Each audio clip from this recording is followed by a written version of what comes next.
In 2291, in an attempt to control violence among deep space miners, the New Earth government legalized no-holds-barred fighting. Leandri Mining Corporation, working with the NEG, established a series of leagues and bloody public exhibitions. The fight's popularity grew with their brutality. Soon, Leandri discovered that the public matches were their most profitable enterprise. The Professional League was formed, a cabal of the most violent and skilled warriors in known space, selected to fight in a grand tournament. Now it is 2341. 50 years have passed since the founding of Deathmatch. Profits from the tournament number in the hundreds of billions. You have been selected to fight in the Professional League by the Leandri Rules Board. Your strength and brutality are legendary. The time has come to prove you are the best. To crush your enemies. To win the tournament.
Welcome to Deathmatch Combat Training. Deathmatch is a sport in which you compete against other gun-wielding players in a fast-paced free-for-all. The object is to destroy all of your enemies by any means necessary. Every time you take an enemy out, you get a point called a frag in gaming lingo. You can see your frag count on the left side of the screen. At the end of the game, the player with the most frags wins the match. Remember, if you accidentally blow yourself up or fall into lava, you will lose a frag. Let's learn some basics about moving around. A good deathmatch player is always moving because a moving target is harder to hit than a stationary one. The forward key moves you forward, while the backward key makes you backpedal. The left key causes you to strafe left, while the right key, you guessed it, strafes right. Strafing is also extremely important in deathmatch because it allows you to move from side to side without turning and losing sight or aim of your foe. Let's try strafing left and right now.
allows you to reach areas of the map that are too high to walk to normally and to cross dangerous pits. Try pressing the jump button and jump around the map. Excellent. Now we're going to learn about mouse looking. Move your mouse around and notice how your view shifts. This is how you look around and turn, known as mouse look. Try turning around several times by moving the mouse left to right to see the lovely battle arena. Excellent. You can also look vertically to see what's occurring above and below you. In deathmatch, your enemies will be attacking from above and below, so remember to always keep your eyes peeled. If you feel like you're looking around too quickly, you can easily adjust the sensitivity of the mouse in the options menu. Let's learn about offense. Remember, the only way to win at deathmatch is to destroy your foes with weaponry that you collect. I'm going to open the weapons locker and allow access to some guns. Let's pick them up and get ready for some target practice.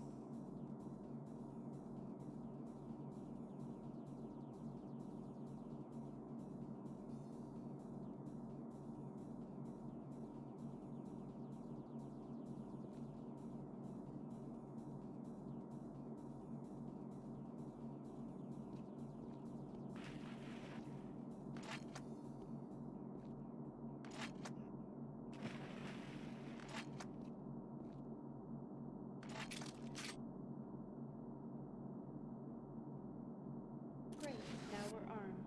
The gun you're carrying is commonly called the shock rifle. It, like all other weapons in the tournament, has 2 firing modes. Let's try shooting the gun now. Press the fire button to emit a lethal electric beam.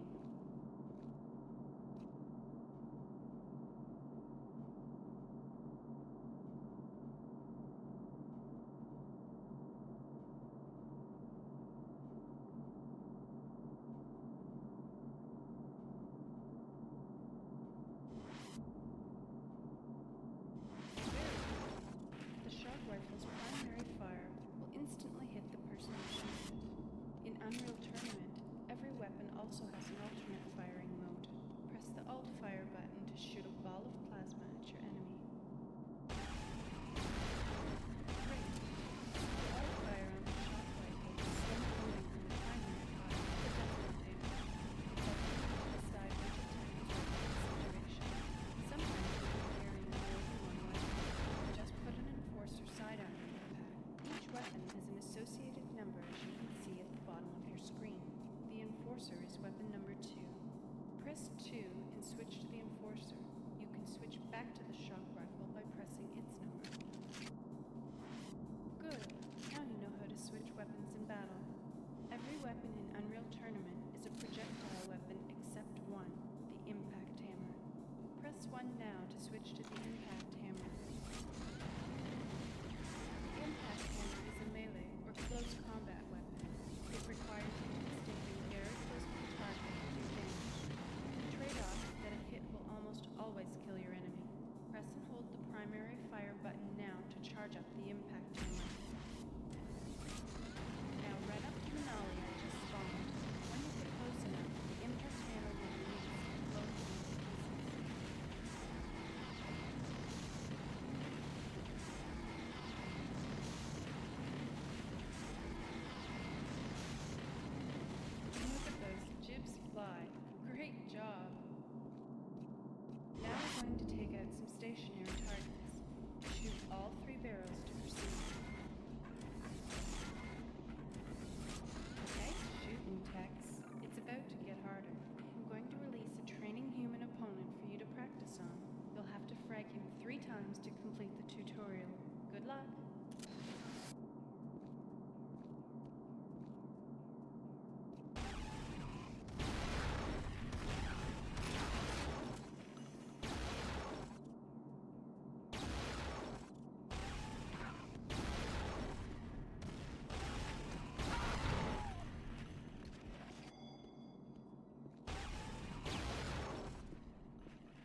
proven yourself to be a worthy deathmatch player. Now it's time to enter the deathmatch tournament ladder.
Deathmatch is a sport in which you compete against other gun-wielding players in a fast-paced free-for-all. The object is to destroy all of your enemies by any means necessary. Every time you take an enemy out, you get a point called a frag in gaming lingo. You can see your frag count on the left side of the screen. At the end of the game, the player with the most frags wins the match. Remember, if you accidentally blow yourself up or fall into lava, you will lose a frag. Let's learn some basics about moving around. A good deathmatch player is always moving because a moving target is harder to hit than a stationary one. The forward key moves you forward, while the backward key makes you backpedal. The left key causes you to strafe left, while the right key, you guessed it, strafes right. Strafing is also extremely important in deathmatch because it allows you to move from side to side without turning and losing sight or aim of your foe. Let's try strafing left and right now.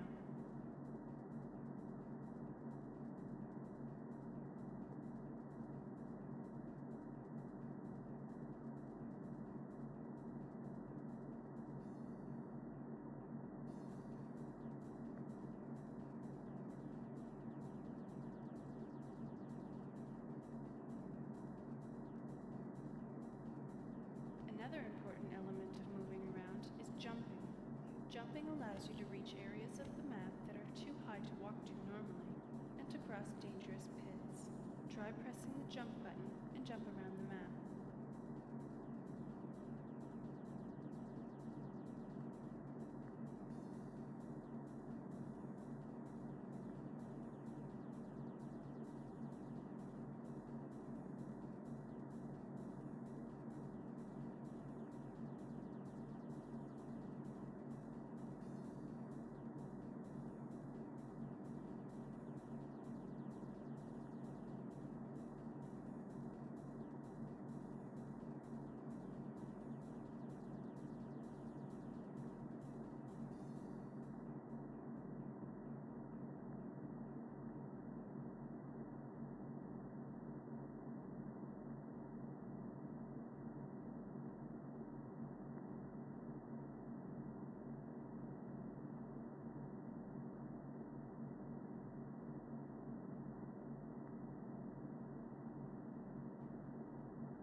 Excellent. Now we're going to learn about mouse looking. Move your mouse around and notice how your view shifts. This is how you look around and turn, known as mouse look. Try turning around several times by moving the mouse left to right to see the lovely battle arena. Excellent. You can also look vertically to see what's occurring above and below you. In deathmatch, your enemies will be attacking from above and below, so remember to always keep your eyes peeled. If you feel like you're looking around too quickly, you can easily adjust the sensitivity of the mouse in the options menu. Let's learn about offense. Remember, the only way to win at deathmatch is to destroy your foes with weaponry that you collect. I'm going to open the weapons locker and allow access to some guns. Let's pick them up and get ready for some target practice.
terribly dangerous to drive a car, much more unsafe than taking a ride in a plane.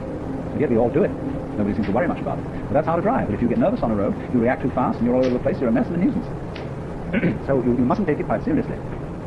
So then, the fellow who regards life as fundamentally an illusion would, on the whole, then be more reliable than the person who is in dead earnest. Because he has, basically, at his heart, the most valuable human trait, which is the ability to come up. You know, you say to someone, oh, drop it, you know? And in the end, you see, a man who can come up, who may make a terrific case for some point of view, but has a certain twinkle in his eye. You see, this is a true human being, and has what Confucius would call run, spelled Jen for some reason. This is human-heartedness, and that is human-heartedness because it is at the heart of the nature of things, and the nature of things is play. Now, we contrast here, you see, the two fundamental views of life as set forward in the drama. Do you remember the comic and the tragic masks? The tragic view of the world is that the world is you can take it from 2 points of view. They really come to the same thing. But one of the points of view is that in the tragic idea, the world contains the possibility of an irremediable disaster. Things can go wrong, and the most vivid representation of the tragic view in all history is, of course, Christianity. Orthodox, old-fashioned Christianity, in which there is the possibility of eternal damnation. See, that is things going wrong always. It isn't the thing that it's not just a failure, that you die and cease, but that you are tortured forever, without hope of respite, forever and ever and ever and ever. That's the maximum tragic view of the world. So in that view of the cosmos, things are very serious indeed, because that might happen to you. And you must not let it happen. That's absolutely necessary to be avoided. Now, on the other hand, you see, although the Hindu and Buddhist mythologies have their various purgatories rather than hells, there's one called Avicii, which is the deepest of all these purgatories. And the souls that get lost in Avicii are there for an unendurably long time, many kalpas, and a kalpa is 4,320,000 years. But in the end, they get out. In other words, when they paid for their bad karma that gets them there, they get out and begin again. So it isn't quite serious. It's very serious, but not absolutely serious, you see? And that's the difference. So in this Hindu view, the Lord, in his Maya, creation of the world, creates terribly serious situations. He scares himself out of his own wits by playing that he's all of us, and imagining, forgetting who he is, you see, or what he is, and imagining that he's us, and he is terrified, or thinks he is, by all the situations of life. And nevertheless, in the end, it turns out it was all a game. It was all hide and seek. Now what about that, you see? When we think of that as a point of view, let's not ask whether or not it's true. No serious philosopher asks anymore whether things are true or not. He only asks whether they're plausible. We can say no more. It would be arrogance to say more. Truth is a dimension where we stop talking. You know, we know things in another way than words.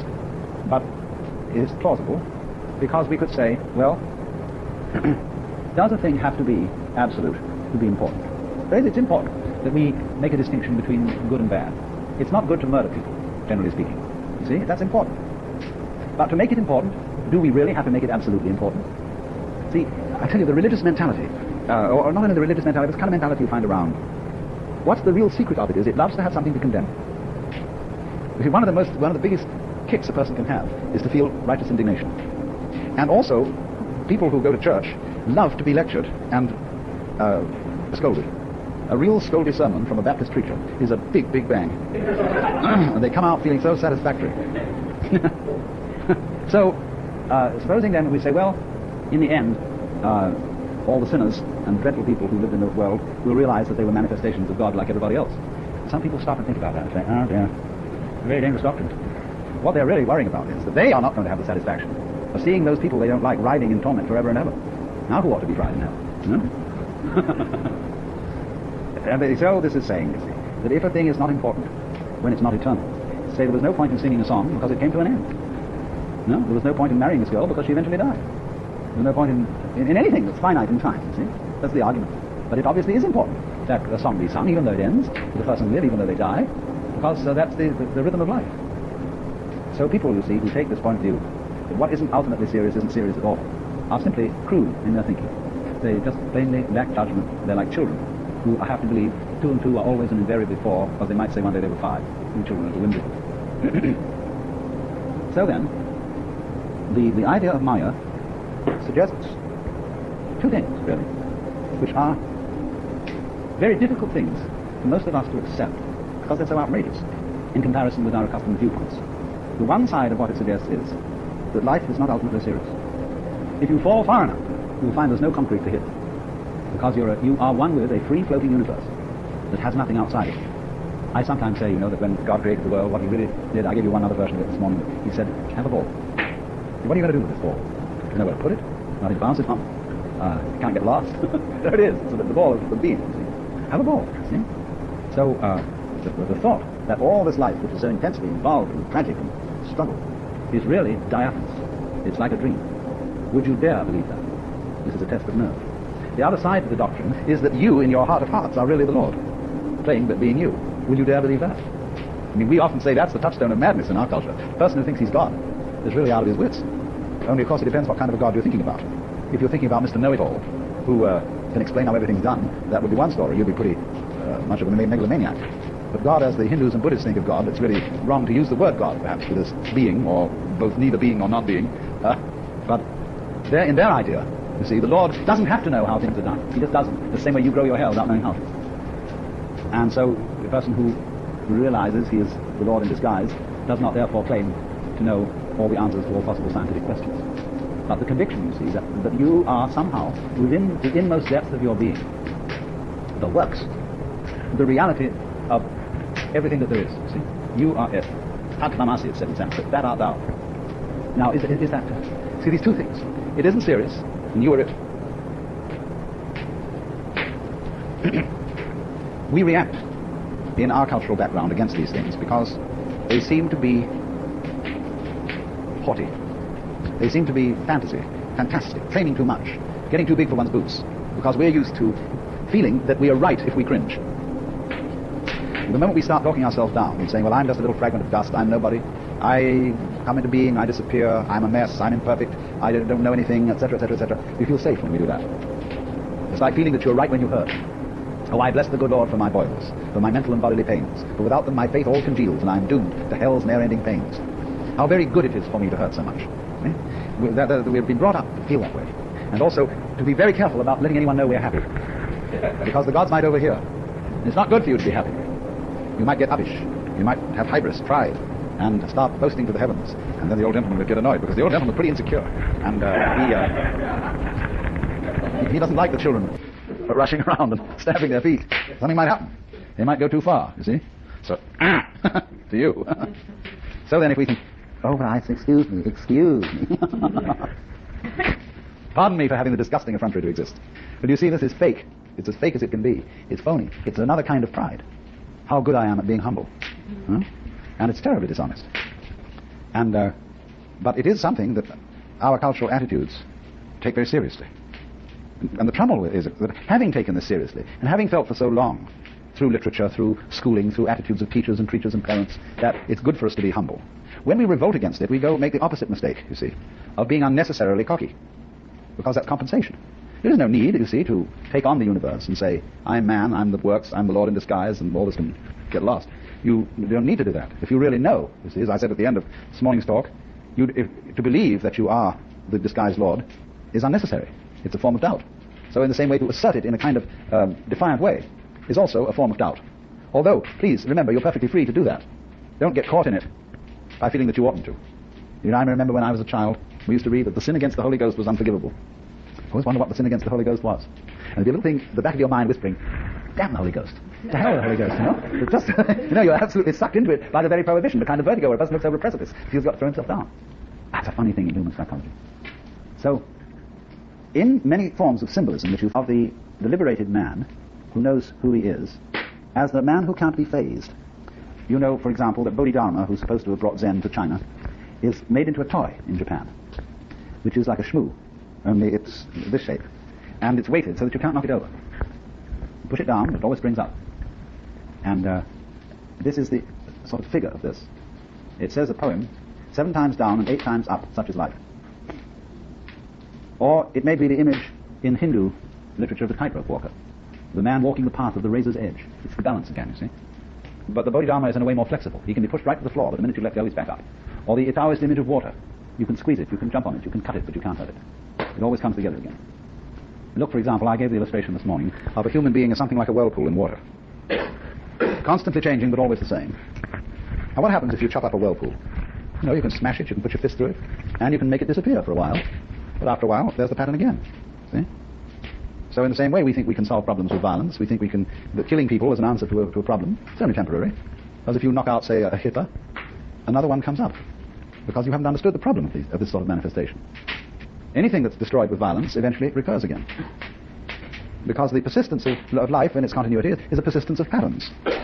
So long as for example, the principles of surface tension hold true, or the principles of crystallization, you're going to get crystals everywhere. Anywhere in the universe, you're liable to get a crystal of something or other. Well, life is the same kind of thing.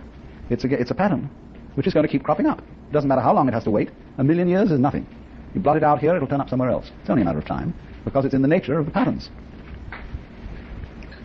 So in this sense, then, let's review these two ideas. It's, first of all, sincerely speaking, I should say, is it demoralizing to believe that it's all play? That at the last minute, when the screaming memes are right on, and everything is awful, at the very last minute, will you wake up and find it's a dream? You would say, I hope so. I hope so. But life sometimes gets so black that it's impossible to hope so. You know it's the end. Now, I remember once a marvelous conversation with Count von Durkheim, who is a kind of German Zen master. And he said, during the war, people had the most utterly soul-searing experiences. He said the three general kinds of experience, of course, in the air raids, when you heard the whistling bomb right above you, and you knew that was the end. But sometimes it was a dud. And it didn't go off. But you resigned yourself as you heard that scream, and completely accepted the fact that you were about to cease to exist. Or else you were in a concentration camp, and you saw absolutely no hope of ever getting out alive. Absolutely none whatever, and you gave up. Or he said you were displaced. The town where you worked and you had your occupation was erased, and you were a person with absolutely no background, no career, no future, nothing, and you accepted it. Now, he said, so often in all these cases, the individual concerned had the most extraordinary experience. They had, in other words, the cosmic consciousness, Satori. They woke up, they realized suddenly that there was really nothing to worry about at all. That I, the real I, not the superficial ego, the real I, is the whole cosmos. And then he said they tried to explain this to their friends afterwards. And their friends said, oh, you're crazy. You were under such strain that you got a little touched. And so they would try to forget it and put down this experience. He said, most of my work is in reviving this and telling people that this is an authentic experience. So that's what I mean, that the gamble, that it isn't really serious. If you don't, at the last moment, you see, as it were, call in the police, if you don't scream for help. I'm using that as a metaphor. To accept, well, I'm going to die. See? That's it. There's nothing to hold on to, see? The moment you really stop holding on to anything, because you see there is nothing to hold on to, what happens? You become the ball. Now the ball doesn't know where to bounce, you see? You become the ball. There's nothing to hold on to. But you can only see that when you're not holding on to anything anymore. When you've given up. Resignation, or whatever it is.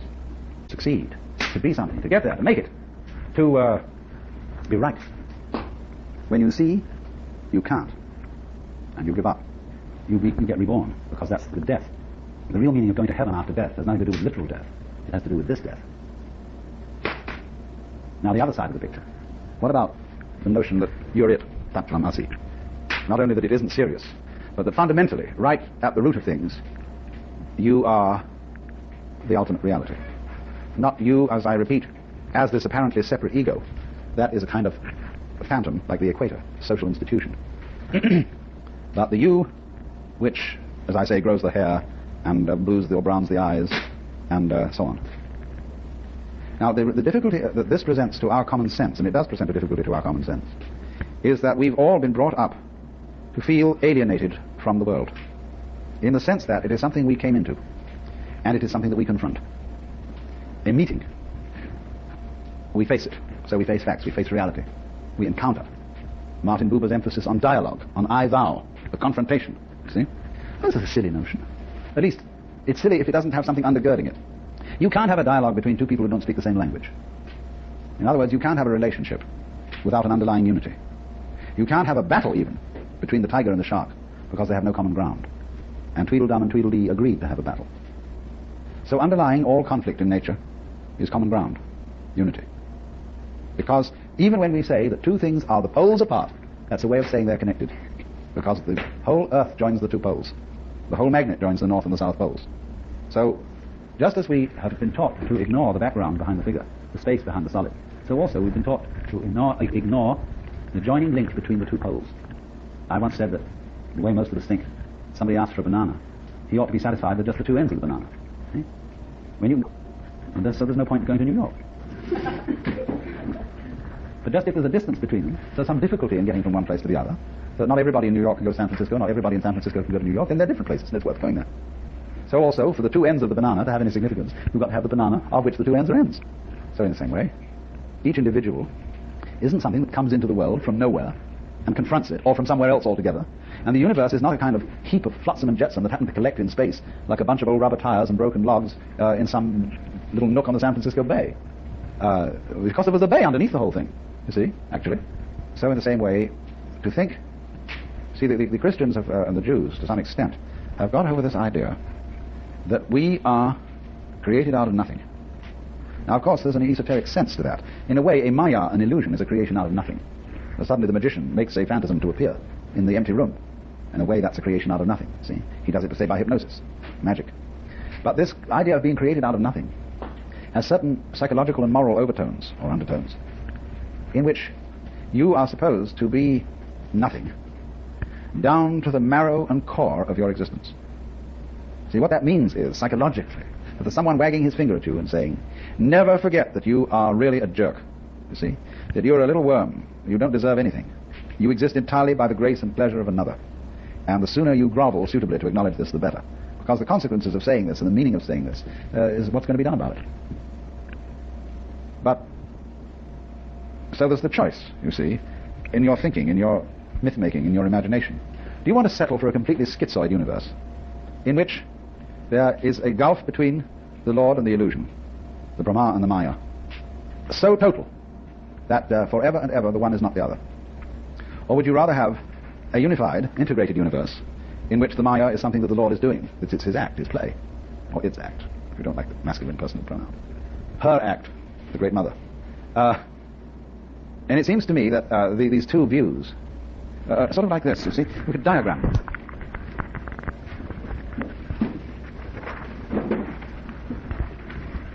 See, one person is looking at the universe this way. Here's the domain of existence, being. And everything comes into it thus, from nowhere. See? That's one way of looking at things. How this ever got together, you can't even think. You have to turn your mind inside out and get this kind of collected flotsam and jetsam idea. The other diagram is this.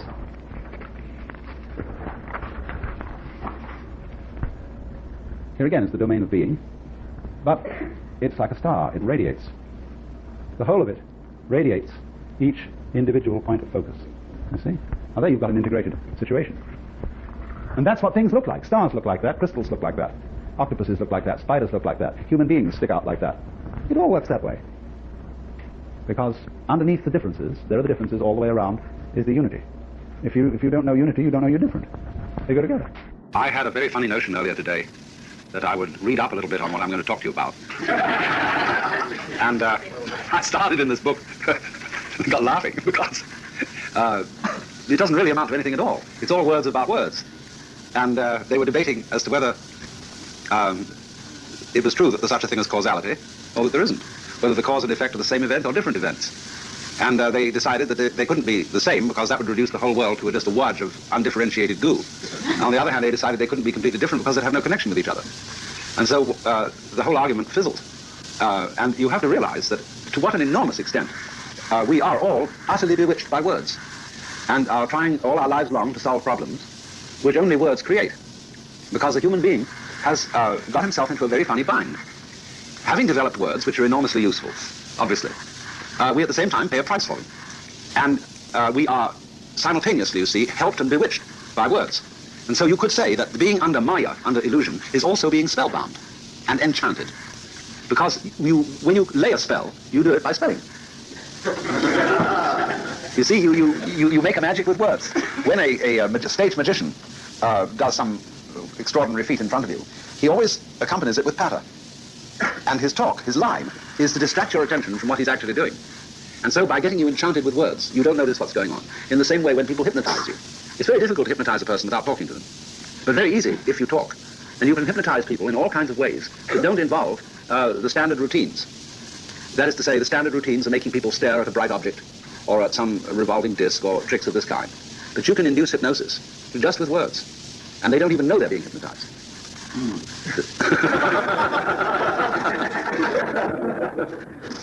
So, in a way, then, it is all philosophical problems, and all religious problems are problems of language. Because if you don't use words, you don't have any problems.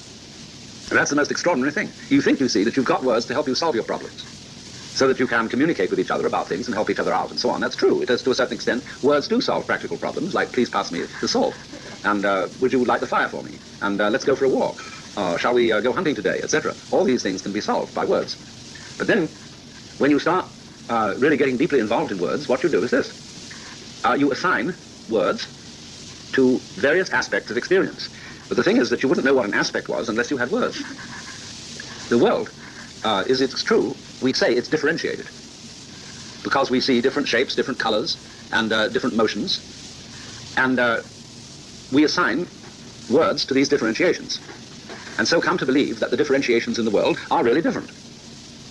But actually, when you see a cloud, it's true, the cloud is got lots of bumps on it. Now the question arises then, how many bumps does a cloud have on it? And are these bumps the same as the cloud or different from the cloud? Well, that's an asinine question, because it's only a question about how you're going to define it. It isn't a question about the cloud. And so in exactly the same way as a cloud is constantly moving and changing, or watch some cigarette smoke in the air, this is a lovely weaving pattern, watch it in a beam of sunlight, you know, and it's intricate, like a marvelous Moorish arabesque. But is each line of smoke a thing? Is it a separate event? Now you see the Buddhists look at the world as a weaving of smoke, that everything is in a state of flux or flow. And so the differentiation of things cannot hold except as a purely abstract and intellectual construct. But the power of these words is such that they can alter your feelings. And you notice this in early childhood, that children become completely fascinated with words, and they squabble more about words than about anything. Also, children become fascinated by adults' sense of time. A child goes through a very strange development, because on the one hand, a child has an enormous capacity for living in the present, for getting completely lost in, say, throwing pebbles into the water and watching the waves, or making funny noises and just making them, or sitting in front of a mirror and making faces. But the moment children get involved with their parents and their parents' system, which the children don't understand, because parents playing, what happens, you see, adults play games, and they don't let the children in on the rules. They say, you're not old enough to understand this yet. And they're not frank about it, because they're not too clear themselves. So children are constantly obfuscated by our rules, but also fascinated. So then, the time thing really gets children, because they're taught that all the adults are busy looking forward to something, see? So there are great occasions like Christmas, Easter, Thanksgiving, 4th of July for fireworks, you see, and your birthday. And that's a special occasion. So children get this feeling that they'd like the calendar to cut out all the intervening days. And they just can't wait till the next event comes up. And so they want Christmas. And then boom, birthday. Then boom, Easter. You see, boom, 4th of July. Or whatever like that, you see. They just can't wait. And this is because, you see, they are showing their bewitchment. Then also another thing children do is calling each other names.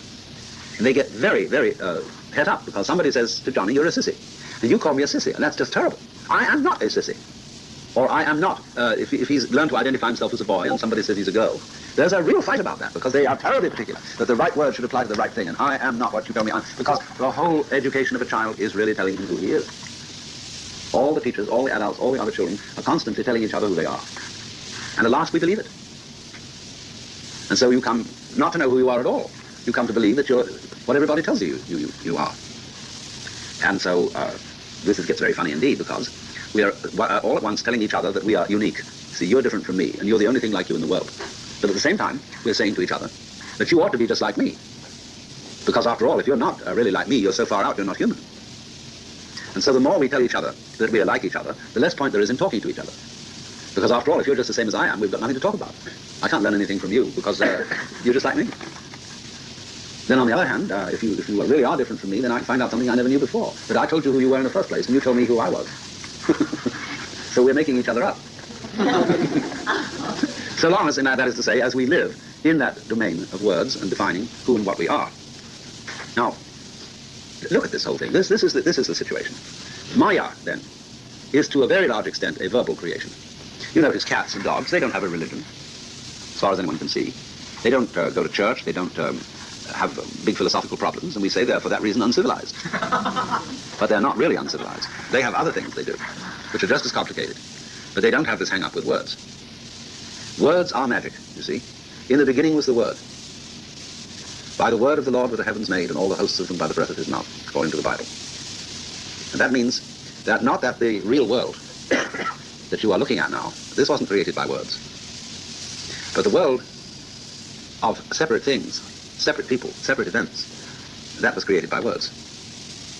Now I hope this is, I've said this to some of you before because you've been to earlier seminars, but this is absolutely fundamental for understanding what the Buddhist Mahayana doctrine of emptiness is. Shunyata. You see, in Sanskrit, shunya means void, and the suffix ta means ness, so voidness. And all the world is called sunyata, and that word doesn't mean that really there isn't anything, but it means there isn't anything. It is saying that the world does not consist of distinct things or distinct events. Things are nouns and events are verbs. And if you pick up any available and handleable piece of nature, the idea that this is a thing is just an idea. Because you see, this that I am touching is not an idea. And it's not a thing because you can ask immediately, well, how many things is it? Well, that depends on how you divide it. You can say, well, it has a top and a bottom. That makes 2. Then there's cardboard covered with paper, and that makes 4. But then what about all the letters printed on it? They are also things, aren't they? What about the constituent molecules, the distinct electrons that prove themselves to be there upon physical analysis? How many things is it? It's as many things as you can figure. Because you see, a thing is a unit of thought. A thing is a think. In English, thing and think are alike. In German, ding and denken. In Latin, res means thing and reor means to think. To reify, we use even in English, means to thingify. When you say, for example, the lightning flashed. Now, actually, the flash is the same as the lightning. So you reify a thing called lightning, which does something called flashing. And so you create a ghost. And one of the great Chinese masters, Lin Ji, lived in the Tang Dynasty about 800 AD, said that his work as a Buddhist teacher was to beat the ghosts out of you, to exorcise you, to, in other words, disenchant. And so one comes to understand that there are in nature no things and no events. So this is the Sunyata doctrine. Things and events have only a verbal reality. And that is a thing that is as powerful for a person who's an intellectual as for a person who's not an intellectual. It isn't just that this is a problem from which brainy people suffer. All human beings suffer from it, because even the less brainy people are just as subject to verbal enchantment and to spellbinding and the magic of words as the very intellectual people. A child will sometimes escape from this, as in the story of the Emperor's New Clothes, when it is the child who notices that the adults are deceiving themselves with words. So then, Shunyata is the assertion that, actually speaking, the real world, which we will call, in our way of talking, the physical world, or the natural world, or even the material world, contains no things and no events. That things and events are purely abstract creations. Now, it's interesting, you see, that when we try to designate the real world, we'll use, say, the word material. And then people get terribly confused by this, because we use the word material has opposed meanings within it, like the word responsible. If you say to someone you're responsible, this is at one moment telling them that you're free and able to make decisions on your own, but at the same time telling the person that you'd better decide according to law, because you'll be held responsible if you make a wrong decision. It's telling them all in the same breath that they're free and bound. And of course this goes back to the original double bind, that when society tells the child that it is a free agent, in other words, you are responsible, the child is unable to resist this definition, because the social influence on another person, especially a child, is completely strong and irresistible. So the child is thereby compelled to believe that it's free. Now, I'm not saying whether you are or are not free. This is not the point. You may be, you may not be. But to be told that you must be free is a contradiction. And that's the situation every child is put in. So on the authority of society, you are told that, in a way, you're independent of society. And you must believe that you are, because we told you so. So, when, in the same way, we use the word responsible and it has a double take in it, so does the word material. When many people use the word material, they think they mean what you can touch and see and so on. That is to say, the real world. But then there are another kind of people who want to say that the material world is an illusion and that the spiritual world is the only world that's real. Even in, say, Judaism and Christianity, God is spirit, whatever that is. And God created the material world, so the material world is real, but a lower kind of reality than spiritual reality. St. Thomas Aquinas would define the material world as having contingent being as distinct from necessary being. Necessary being that exists of itself. It has what's called aseity, A-S-E-I-T-Y, which means it exists of itself. Buddhists use the words svabhava, or own being, for this same Christian theological word. And but when you start thinking, what do you mean by the material world? The word material is related to the word maya, because matter is from the Sanskrit root M-A-T-R, mat, which is the same root from which maya comes. And maya originally from the root mater means to measure. It's a word that's used in laying out the foundations of a building. In other words, marking off an area. You meter it. So the material world has a dual sense, you see. It means on the one hand the world that is actually here, the real world, but it also means the world as measured. Now the world as measured is the way you figure it, not the way things are. So you see the duplicity in the idea of material? It works both ways. And so you say about something, does it matter? Well, that means, is it substantial enough to worry about, or is it just a ghost? If it doesn't matter, then it's spirit. You know this Christian Science joke. What is matter? Never mind. What is mind? No matter. So we say, mind out. Use your mind. I mind whether this happens or not. But that's the same thing as saying, it matters whether it happens or not. And language is so exciting when you start to analyze it in this way, because it reveals all the jokes that are in it. And so you discover, then, that many, many words, many fundamental ideas are full of duplicity. For example, in the word cleave in English means to separate and to cling to. The word sacra in Latin means sacred and accursed. The word altus in Latin means high and deep. And in ancient Egyptian, they use words like strong, weak.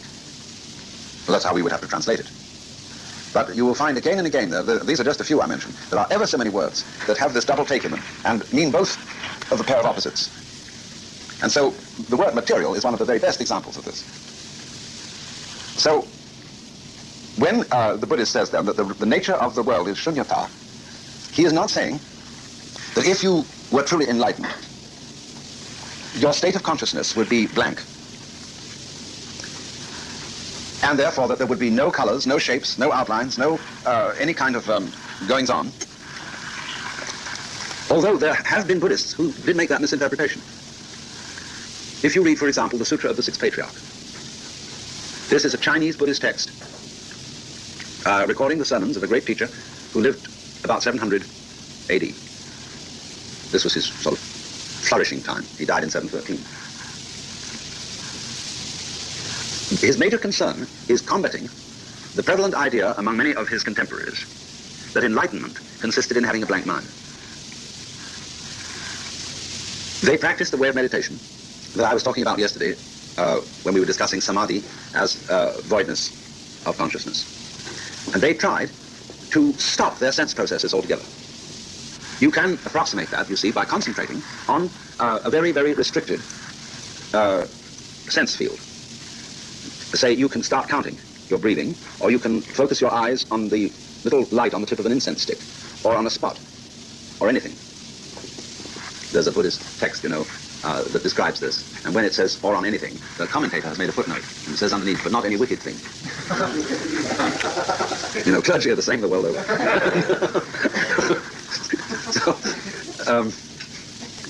Then when you concentrate on this small point, and you've got your mind absolutely closed on this, then the idea is to knock away the point. And there's nothing at all. That you are not conscious of any differentiation. You keep your eyes closed, your ears plugged, and try to turn off everything else. See? Now this man, the Sixth Patriarch, Hui Neng, said that is not Buddhism at all. That is a way to become a stone Buddha. And you might just as well be a lump of wood or a piece of rock.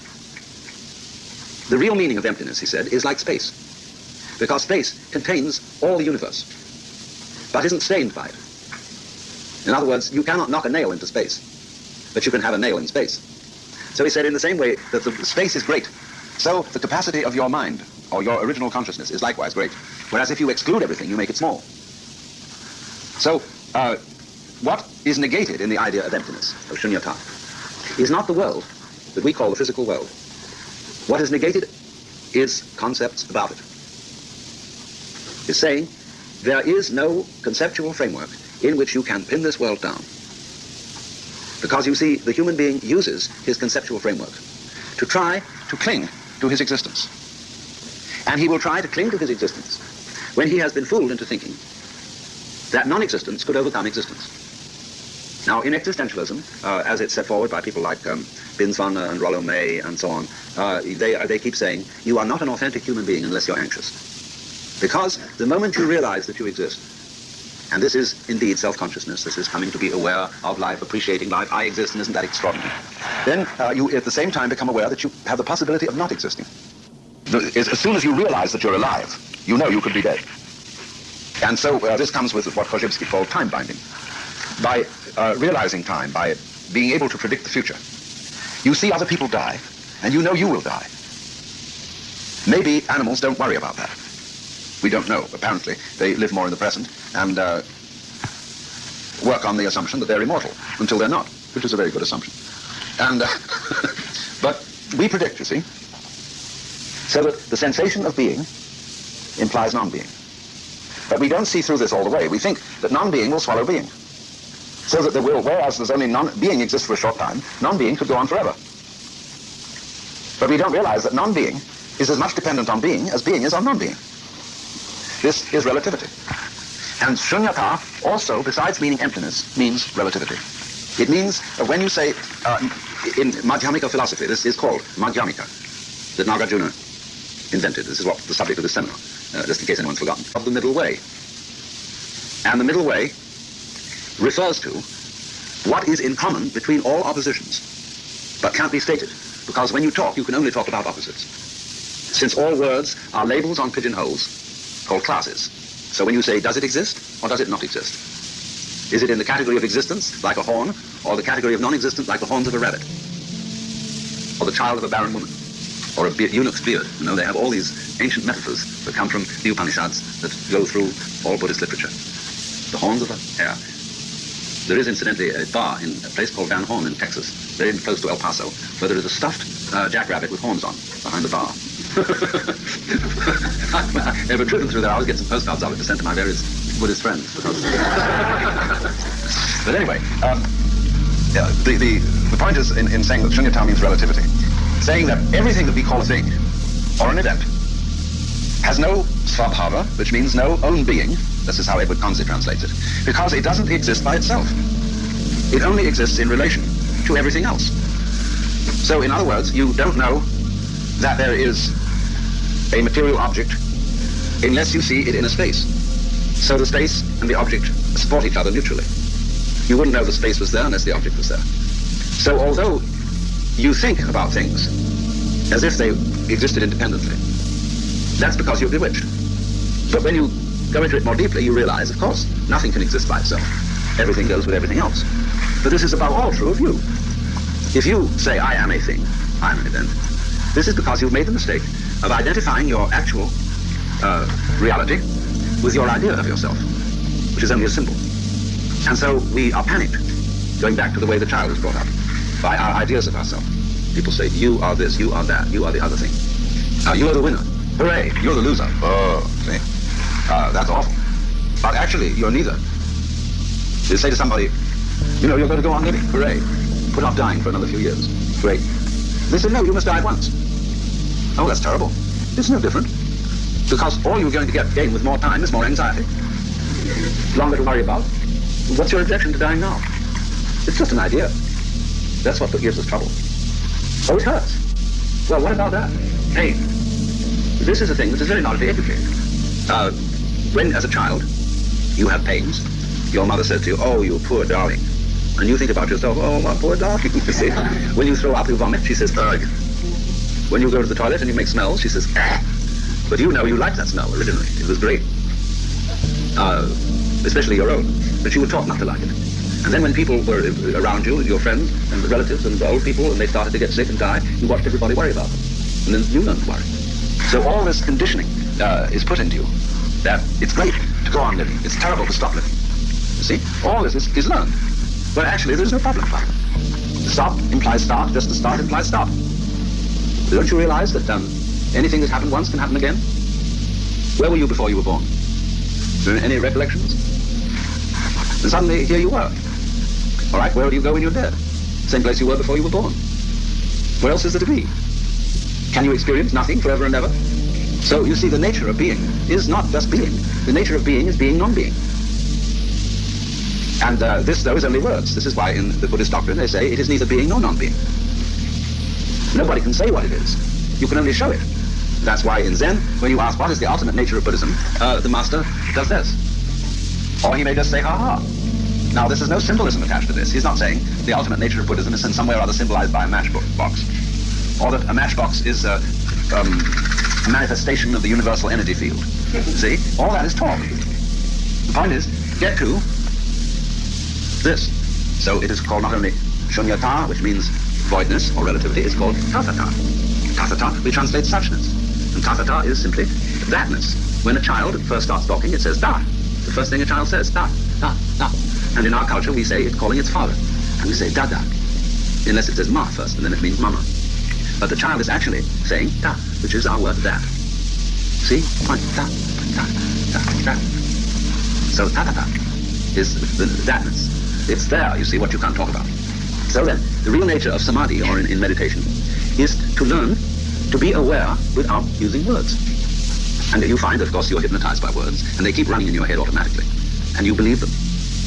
But the art of practicing, say, zazen, is to learn, let all sights, but don't call them anything. Stop naming them. Because, after all, if you keep talking and thinking all the time, do you realize you have nothing to think about except thoughts? Supposing I never stop talking. Some of you only know me in the talking scene, and you may think that I talk all the time. I don't. I occasionally listen to other people talk and read what other people have to say. That gives me something to talk about. Well, now thinking is a kind of talking. Thinking is subvocal talking. Now, if I think all the time, I don't have anything to think about except thoughts. So to have something to think about, you must stop thinking some of the time. Just as you must stop talking some of the time to know what other people have to say. So meditation is the art of stopping thinking for the time being. That's the first stage of it. There's a second stage. I'll explain in a moment. But the first stage is to learn how to suspend thought. And you can do that by thinking about nonsense. That's why those chants that they sing, that I play to you, don't mean anything at all. They are for the purpose of stopping thinking. Because the easiest way to do it is, instead of trying to stop thinking, is to look at your thoughts as meaningless words. That's when it's funny. You know you get a funny feeling by taking the word yes and saying it several times. And you think, well, that's a strange noise that we use, yes, yes, yes, yes. And so by this way, you tease yourself out of thought, and you get into the no-thought state. Then when you're in the no-thought state, and you are simply observing the world without commentary, you will realize that there are no problems in the world. There is no time, likewise there is no eternity. There is no this, and likewise there is no that, because this and that are purely verbal creations. So if you want to say anything at all, you just call it suchness. Now then, when you can do this, you will discover that you can go a stage further, that you can go on thinking, but fundamentally preserve an attitude of not thinking. If you aren't under the limitation, as if to say to yourself, well, you mustn't think, that would be naughty. That would be the wrong, non-Buddhistic thing to do. You can perfectly well think and conduct all kinds of practical business and live a complete human life. But once you've learned the secret of what's called mushin in Zen, no mind, or void mind, you can go on because you're no longer fooled by your thoughts. So, we had a marvelous discussion in Japan with a Zen master. He was saying, he was explaining, just as I've explained to you, all about meditation being non-thinking. And then he said, you know, it's the same way as the Japanese carpenters. They build without a plan. And so in the same way, you don't need a conceptual framework to live your life. When he said, we were discussing all the people who were translating the various texts of Zen Buddhism into English. And he said, this is a waste of time. There's no need to translate all this stuff. Because he said, if you really understand Zen, you can use any book. You can use the dictionary, the Bible, or Alice in Wonderland. He said, after all, the sound of the rain needs no translation. So when once a monk asked a Zen master, how do you get into the path? See, all I've been talking is theory. Now, you ask me, how do you practice it? And he replied, do you hear the stream? He said, yes. He said, there is the way to enter. Once upon a time, there was a Zen student who quoted an old Buddhist poem to his teacher, which says, "The voices of torrents are from one great tongue. The lines of the hills are the pure body of Buddha." "Isn't that right?" he said to the teacher. "It is," said the teacher, "but it's a pity to say so." It would be, of course, much better if this occasion were celebrated with no talk at all, and if I addressed you in the manner of the ancient teachers of Zen, I should hit the microphone with my fan and leave. But I somehow have a feeling that since you have contributed to the support of the Zen Center in expectation of learning something, a few words should be said, even though I warn you that by explaining these things to you, I shall subject you to a very serious hoax. Because if I allow you to leave here this evening under the impression that you understand something about Zen, you will have missed the point entirely. Because Zen is a way of life, a state of being that is not possible to embrace in any concept whatsoever. So that any concepts, any ideas, any words that I shall put across to you this evening will have as their object showing you the limitations of words and of thinking. Now then, if one must try to say something about what Zen is, and I want to do this by way of introduction, I must make it emphatic that Zen, in its essence, is not a doctrine. There's nothing you're supposed to believe in. And it's not a philosophy in our sense, that is to say, a set of ideas, an intellectual net in which one tries to catch the fish of reality. Actually, the fish of reality is more like water.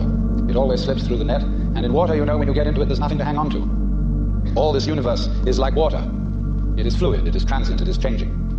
When you're thrown into the water after being accustomed to living on the dry land, you're not used to the idea of swimming, you try to stand on the water, you try to catch hold of it, and as a result you drown. And the only way to survive in the water, and this refers particularly to the waters of modern philosophical confusion, where God is dead, metaphysical propositions are meaningless, and there's really nothing to hang on to, because we're all just falling apart. And the only thing to do under those circumstances is to learn how to swim. And to swim, you relax. You let go, you give yourself to the water, and you have to know how to breathe in the right way. And then you find that the water holds you up. Indeed, in a certain way, you become the water. And so in the same way, one might say, if one attempted to, again I say misleadingly, to put Zen into any sort of concept, it simply comes down to this: that in this universe there is one great energy, and we have no name for it. People have tried various names for it, like God, like Brahman, like Tao, but in the West the word God has got so many funny associations attached to it that most of us are bored with it. When people say God the Father Almighty, most people feel funny inside. And so we like to hear new words. We like to hear about Tao, about Brahman, about Shinyo and Tathata, and such strange names from the Far East, because they don't carry the same associations of mawkish sanctimony and funny meanings from the past. And actually, some of these words that the Buddhists use for the basic energy of the world really don't mean anything at all. The word Tathata, which is translated from the Sanskrit into suchness or thusness or something like that, really means something more like da-da-da, based on the word tat, which in Sanskrit means that. And so in Sanskrit it is said, Tattvam asi, that thou art, or in modern American, you're it. But da, that's the first sound a baby makes when it comes into the world. Because the baby looks around and says, da, da, da, da, da, that. And fathers flatter themselves and think it's saying da, da, which means daddy. But according to Buddhist philosophy, all this universe is one da, da, da. That means 10,000 functions or 10,000 things, one suchness. And we're all one suchness. And that means that suchness comes and goes like everything else, because this whole world is an on and off system. As the Chinese say, it's the yang and the yin. And therefore it consists of now you see it, now you don't, here you are, here you aren't, here you aren't. Because that's the very nature of energy, to be like waves, and waves have crests and troughs. Only, we, being under a certain kind of sleepiness or illusion, imagine that the trough is going to overcome the wave, or the crest.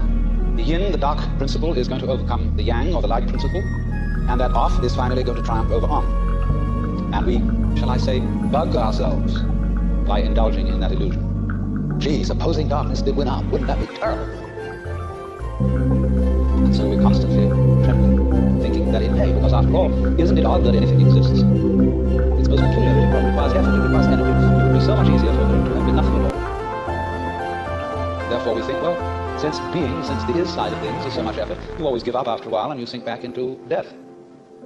But death is just the other face of energy, and it's the rest, the not being anything around, that produces something around, just in the same way that you can't have solid without space, or space without solid. when you wake up to this and realize that the more it changes, the more it's the same thing, as the French say, that you are really a playing of this one energy, and there is nothing else but that it is you, but that for you to be always you would be an insufferable bore. And therefore, it is arranged that you stop being you after a while, and then come back as someone else altogether. And so when you find that out, you become full of energy and delight. As Blake said, energy is eternal delight. And you suddenly see through the whole sham of things. You realize you're that. We won't put a name on it. You're that. And you can't be anything else. So you are relieved of fundamental terror. That doesn't mean that you're always going to be a great hero, that you won't jump when you hear it bang, that you won't worry occasionally, that you won't lose your temper. It means, though, that fundamentally, deep down within you, you will be able to be human, not a stone Buddha. You know, in Zen, there is a difference made between a living Buddha and a stone Buddha. If you go up to a stone Buddha and you hit him hard on the head, nothing happens. You break your fist or your stick. But if you hit a living Buddha, he may say, ouch. And he may feel pain. Because if he didn't feel something, he wouldn't be a human being. Buddhas are human. They are not devas, they are not gods. They are enlightened men and women. But the point is that they are not afraid to be human. They are not afraid to let themselves participate in the pains, difficulties, and struggles that naturally go with human existence. The only difference is, and it's almost an undetectable difference, it takes one to know one. As a Zen poem says, when two Zen masters meet each other on the street, they need no introduction. When thieves meet, they recognize one another instantly. So, a person who is a real cool Zen understander does not go around saying, oh, I understand Zen. I have Satori. I have this attainment, I have that attainment, I have the other attainment. Because if he said that, he wouldn't understand the first thing about it. So it is then that, if I may put it metaphorically, Zhuangzi said, the perfect man employs his mind as a mirror. It grasps nothing, it refuses nothing. It receives but does not keep. And another poem says of wild geese flying over a lake. The wild geese do not intend to cast their reflection, and the water has no mind to retain their image. In other words, this is to be put it very strictly into our modern idiom. This is to live without hang-ups. The word hang-up being an almost exact translation of the Japanese bonno and the Sanskrit klesha. Ordinarily translated worldly attachment. But all that sounds a little bit, you know what I mean, it sounds pious. And in Zen, things that sound pious are said to stink of Zen. But to have no hang-up, that is to say, to be able to drift like a cloud and flow like water, seeing that all life is a magnificent illusion, a playing of energy, and there is absolutely nothing fundamentally to be afraid of. Fundamental. You will be afraid on the surface. You will be afraid of putting your hand in the fire. You will be afraid of getting sick, etc. But you will not be afraid of fear. Fear will pass over your mind like a black cloud will be reflected in the mirror. But of course the mirror isn't quite the right illustration. Space would be better. Like a black cloud or flows through space without leaving any track. Like the stars don't leave trails behind them. And so that fundamental that is called the void in Buddhism, the thing that, it doesn't mean void in the sense that it's void in the ordinary sense of emptiness. It means void in that it is the most real thing there is, but nobody can conceive it. It's rather the same situation that you get between the speaker in a radio and all the various sounds which it produces. On the speaker you hear human voices, you hear every kind of musical instrument, honkings of horns, the sound of traffic, the explosion of guns. And in all that tremendous variety of sounds are the vibrations of one diaphragm. But it never says so. The announcer doesn't come on first thing in the morning and say, ladies and gentlemen, all the sounds that you will hear subsequently during the day will be the vibrations of this diaphragm, but don't take them for real. And the radio never mentions its own construction, see? And in exactly the same way, you are never able really to examine, to make an object of your own mind, just as you can't look directly into your own eyes or bite your own teeth. Because you are that. And if you try to find it and make it something to possess, why, that's a great lack of confidence. That shows you don't really know you're it. And if you're it, you don't need to make anything of it. There's nothing to look for. But the test is, are you still looking? Do you know that? I mean, not as kind of knowledge that you possess, not something you've learned in school like you've got a degree, and you know, I've mastered the contents of these books and remembered it. In this knowledge, there's nothing to be remembered. Nothing to be formulated. You know it best when you say, well, I don't know it. Because that means I'm not holding on to it, I'm not trying to cling to it in the form of a concept because there's absolutely no necessity to do so. That would be, in Zen language, putting legs on a snake or a beard on a eunuch. Or as we would say, gilding the lily. Now you say, well, that sounds pretty easy. You mean to say all we have to do is just relax? We don't go around chasing anything anymore? We abandon religion, we abandon meditations, we abandon this, that, and the other, and just live it up anyhow. Just go on. You know, like a father says to a child who keeps asking, why? Why did God make the universe? Who made God? Why are the trees green? And so on and so forth. The father says finally, oh, shut up and eat your bun. It isn't quite like that, because you see, the thing is this. All those people who try to realize Zen by doing nothing about it are still trying desperately to find it, and are on the wrong track. There is another Zen poem which says, you cannot attain it by not thinking. By thinking. You cannot attain it by thinking. You cannot grasp it by not thinking. Or you could say, you cannot catch hold of the meaning of Zen by doing something about it, but equally, you cannot see into its meaning by doing nothing about it. Because both are, in their different ways, attempts to move from where you are, now, here, to somewhere else. And the point is that we come to an understanding of this, what I call suchness, only through being completely here. And no means are necessary to be completely here. Either active means on the one hand, or passive means on the other. Because in both ways, you are trying to move away from the immediate now. But you see, it's difficult to understand language like that. And to understand what all that is about, there is really one absolutely necessary prerequisite.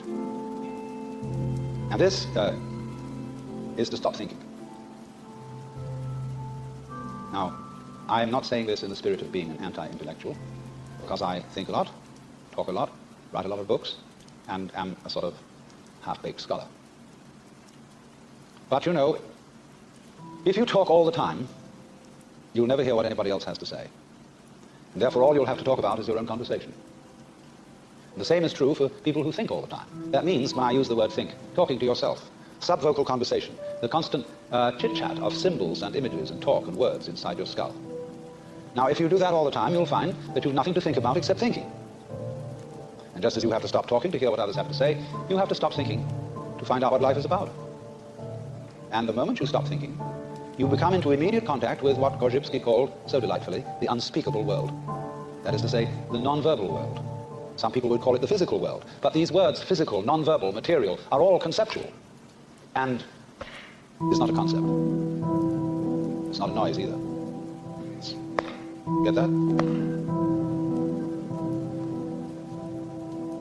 So when you are awake to that world, you suddenly find that all the so-called differences between self and other, life and death, pleasure and pain, are all conceptual, and they're not there. They don't exist at all in that world which is... In other words, if I hit you hard enough, ouch, doesn't hurt, if you're in a state of what is called no thought. It just, there is a certain experience, you see, but you don't call it hurt. It's like when you were small children, they banged you about, and you cried. And they said, don't cry, because they wanted to make you hurt and not cry at the same time. People are rather curious about the things they do like that. And, but you see, they really wanted you to cry. In the same way, if you threw up one day, it's very good to throw up when you've eaten something that isn't good for you. But your mother said, and made you repress it and feel that throwing up wasn't a good thing to do. Because then when you saw people die, and everybody around you started weeping and making a fuss, and then you learned from that that dying was terrible. When somebody got sick, everybody else got anxious, and you learned that getting sick was something awful. You learned it from the concept. So the reason why there is in the practice of Zen what we did before this lecture began, to practice Zazen, sitting Zen. Incidentally, there are three other kinds of Zen besides Zazen. Standing Zen, walking Zen, and lying Zen. In Buddhism, they speak of the three dignities of man: walking, standing, sitting, and lying. And when they say, when you sit, just sit. When you walk, just walk. But whatever you do, don't wobble. In fact, of course, you can wobble, if you really wobble well.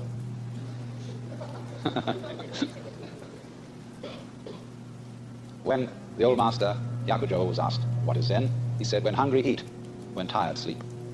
But they said, well, isn't that what everybody does? Aren't you just like ordinary people? Oh, he said, no, they don't do anything of the kind. When they're hungry, they don't just eat, they think of all sorts of things.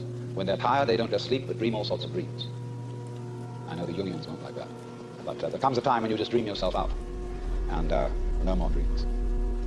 You sleep deeply and breathe from your heels.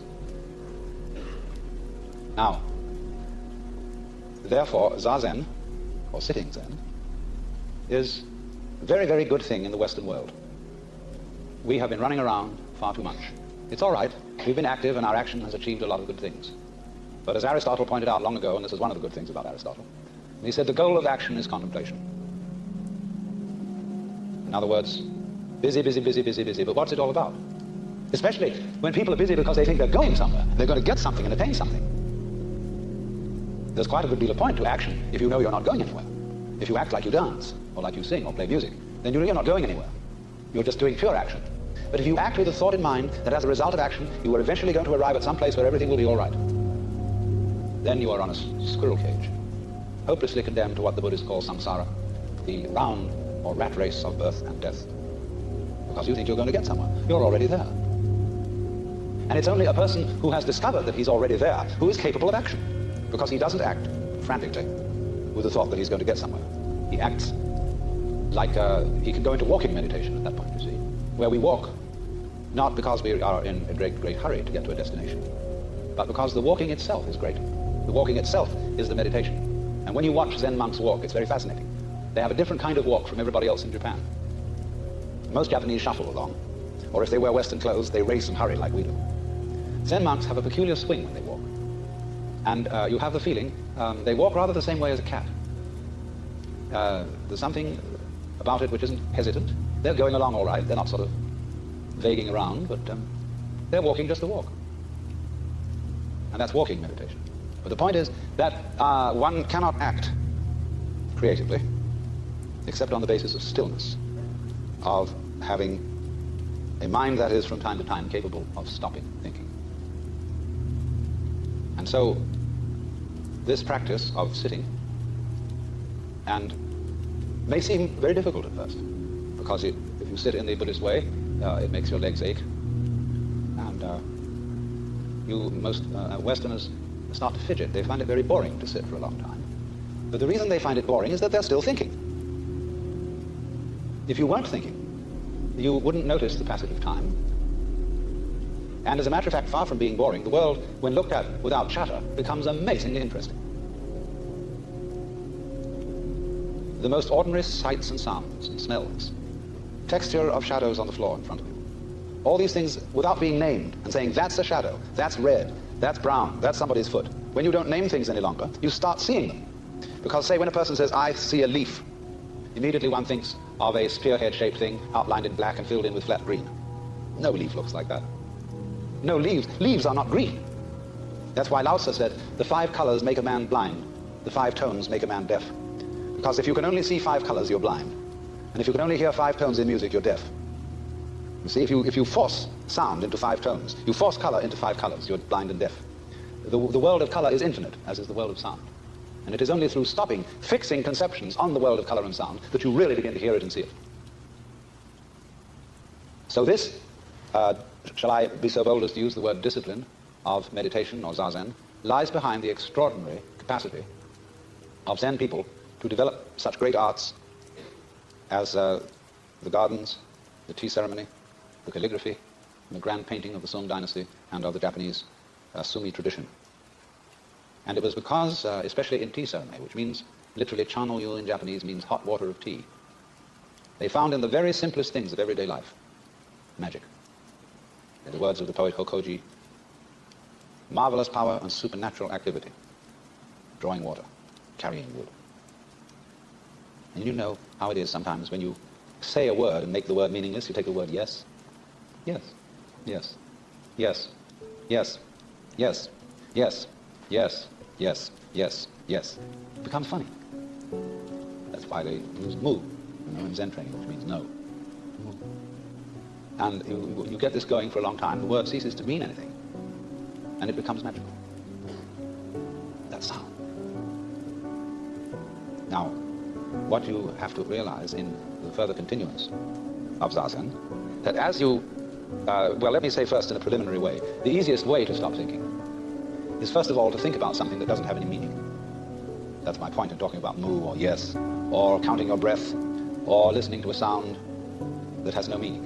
Because that stops you thinking, because you become fascinated in the sound. Then as you get on and you're just the sound only, comes a point when the sound is taken away and you're wide open. Now at that point, there will be a kind of preliminary so-called satori, and you will think, wow-wee, that's it. You'll be so happy, you'll be walking on air.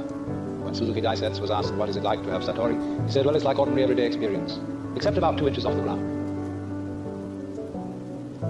But there's another saying that student who has attained satori goes to hell as straight as an arrow.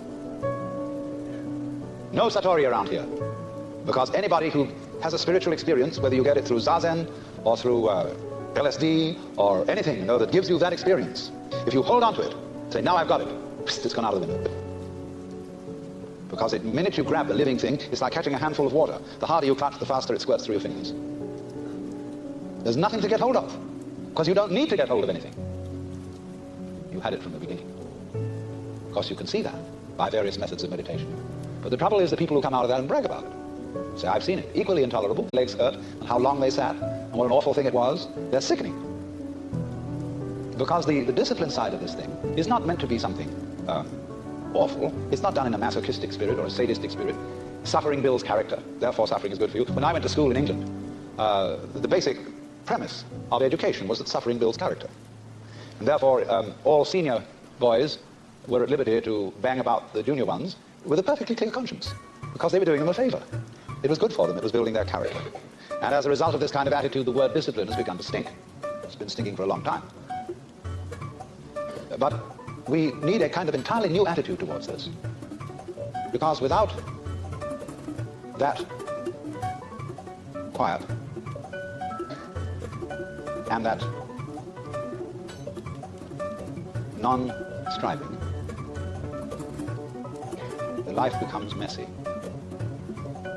When you let go, finally, because there's nothing to hold on to, you have to be awfully careful not to turn into loose yogurt.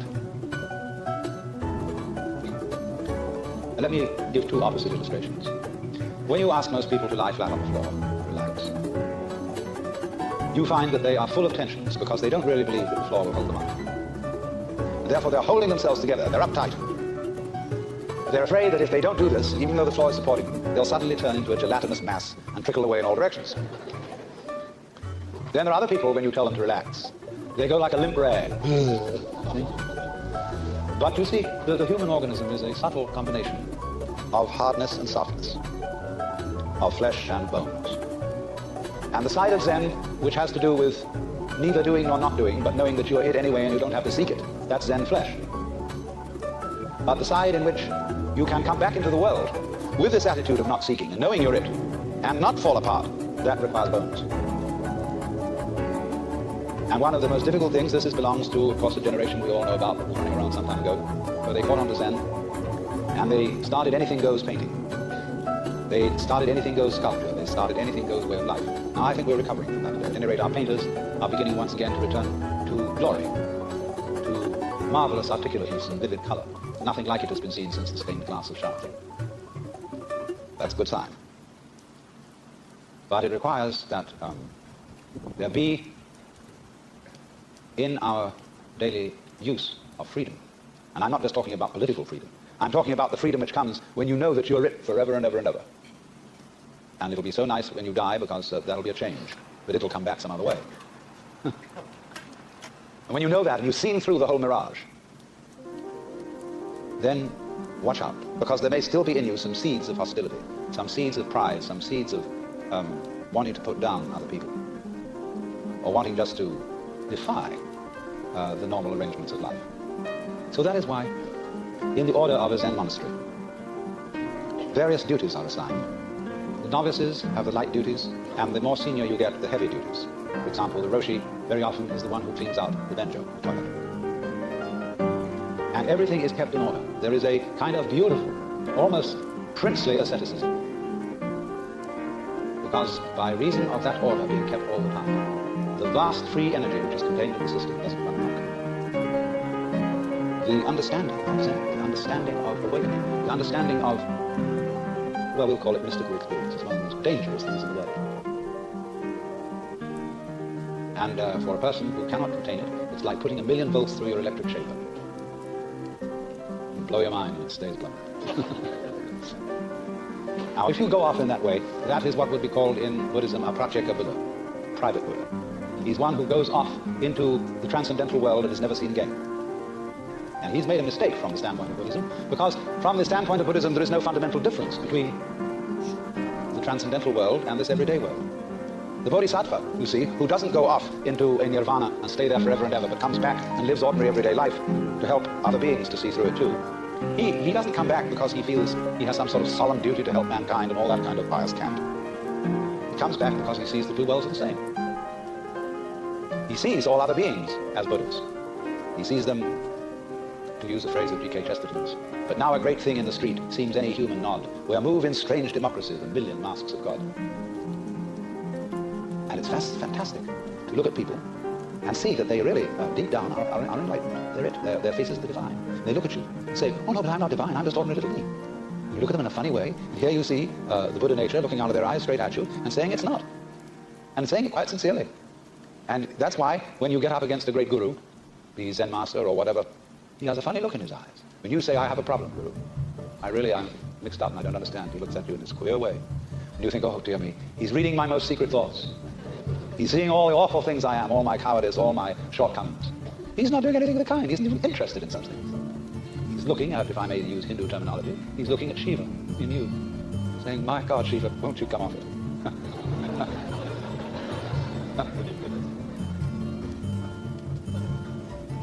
So, then you see the Bodhisattva, who is, I'm assuming, quite a knowledge of Buddhism in this assembly, but the Bodhisattva, as distinct from the pratyeka Buddha, Bodhisattva doesn't go off into nirvana. He doesn't go off into permanent, withdrawn ecstasy. He doesn't go into a kind of catatonic samadhi.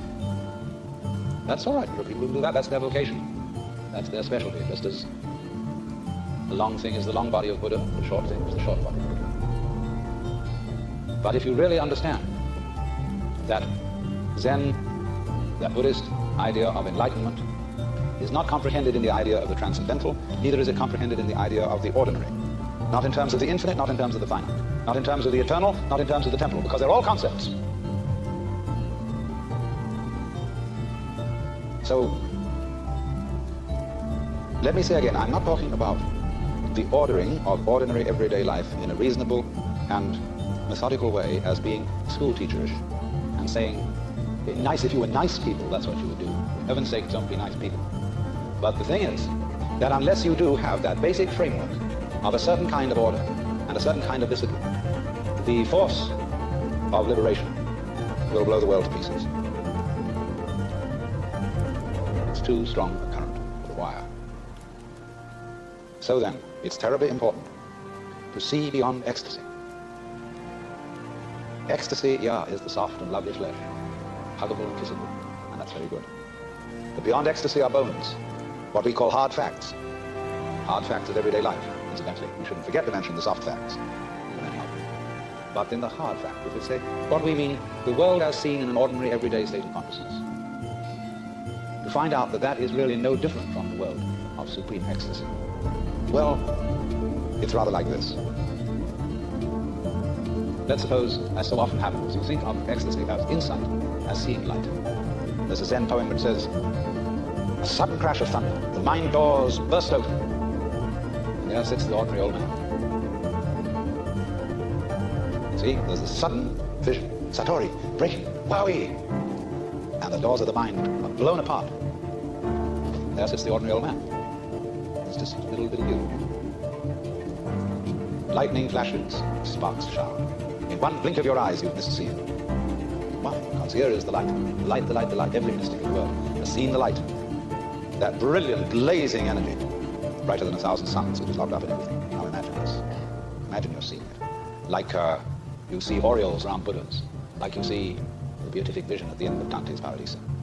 Vivid, vivid light so bright that it's like the clear light of the void in the Tibetan Book of the Dead. It's beyond. And you watch it receding from you. And on the edges, like a great star that becomes a rim of red. And beyond that, a rim of orange, yellow, green, blue, indigo, violet.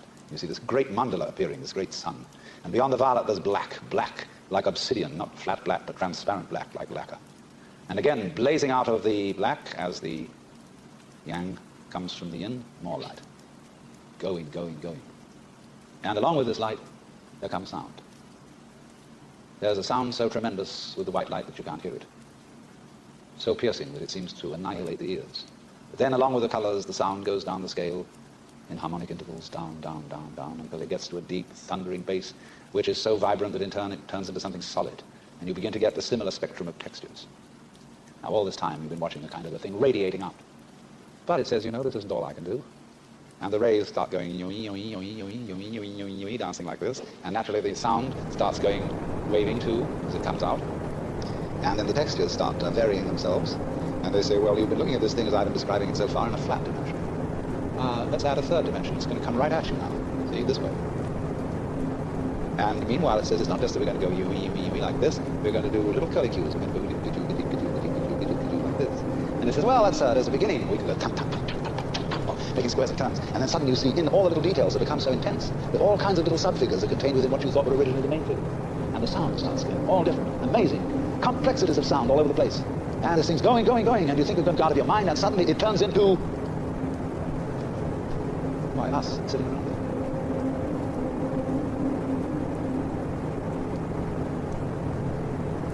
Thank you very much.